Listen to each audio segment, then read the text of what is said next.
आपका जो प्रश्न है ये जलन और कुंठा से भरा हुआ है। जो आपने पूछा है ना अभी, पूजा होगी या नहीं होगी, ये सब बात की बात। आप पहले उस जमाने में किसी ऐसे व्यक्ति के होने की कल्पना कीजिए। उस जमाने में इन व्यक्ति के पास, बाबा साहब के पास 64 विषयों में 64 बेटा 64 विषयों में मास्टर डिग्री थी।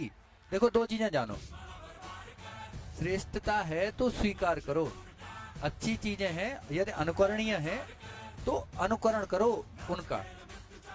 फेसबुक, व्हाट्सएप, ट्विटर आदि के ज्ञान से आपका काम नहीं चलेगा।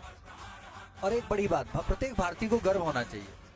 पुस्तक का नाम है वेटिंग फॉर ए वीजा।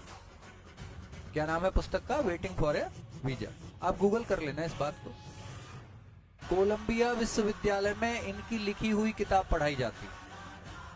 जलने वाले जलते रहेंगे भाई साहब, आप अपनी जलन बरकरार रखें। जिसे तरक्की करनी है वो इन्हें पढ़ेगा,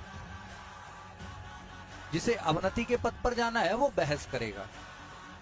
जो अच्छी चीजें हैं उन्हें स्वीकार करो। प्रत्येक भारतीय को गर्व होना चाहिए कि एक विदेशी अमेरिका के विश्वविद्यालय में एक भारतीय के लिखी हुई किताब, भारतीय के द्वारा लिखी हुई किताब सामाजिक दर्शन को दर्शाने के लिए आज भी पढ़ाई जाती है।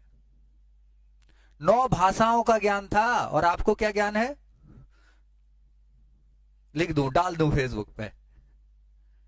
एक बात और समझो, आप ये जितना आप तनाव बढ़ाएंगे जीवन में, पूजा की जाएगी कि नहीं की जाएगी, बड़ी अच्छी बात है, इसमें क्या बुराई है?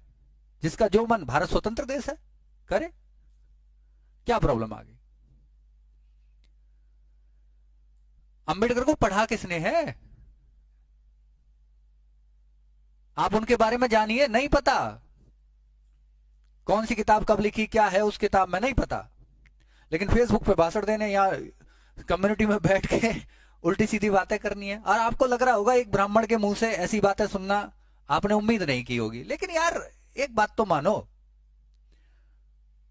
आज आप इतनी सुविधाओं के होने के बावजूद वो नहीं कर सकते जो उन्होंने कुछ न होने के बावजूद किया था।